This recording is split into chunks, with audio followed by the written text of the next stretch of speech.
Баршаңызға сәлем. Бүгін өте жұмсақ, дәмді медовый торт дайындаймыз. Ең алдымен ыдысқа сары май, шекер, бал қосып, ерігенше араластырамыз.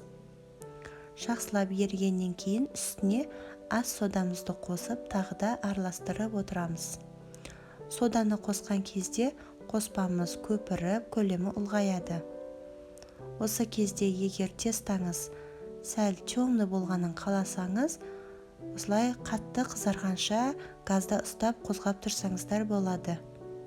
Мен сәл қызарғаннан кейін газдан алып, осы қоспама 3 жұмыртқаны қостым. Тез араластырып, оның үстіне ұнымды қосып, жұмсақ етіп қамыр иледім. Қамырымды тоңазытқышқа 3-4 сағатқа қалдырамыз. Одан кейін дайын болғаннан кейін менде осылай 7 бөлшек қамыр шықты. Әрқайсысын осылай дөңгелектеп аламыз. Қамырды жұмсақ етіп илеген дұрыс. Одан кейін пергамент қағазын алып, ұнымызды електен өткізіп, дөңгелек етіп қамыр жаямыз.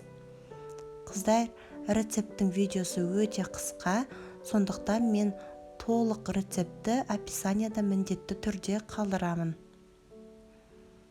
Қамырымызды оқтаудың көмегімен дөңгелек етіп жайып болғаннан кейін үстіне тарелканы қойып, шетін кесіп шығамыз. Осы шетін піскеннен кейін блендермен немесе оқтаумен ұсақтап тортқа себетін боламыз.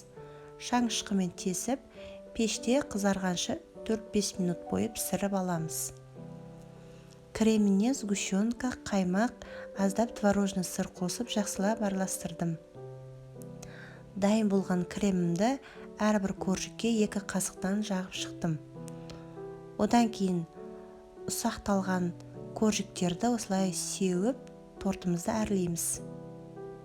Қыздар, бұл торт өте дәмді, жұмсақ. Сіздерге де дайындауға кеңес беремін.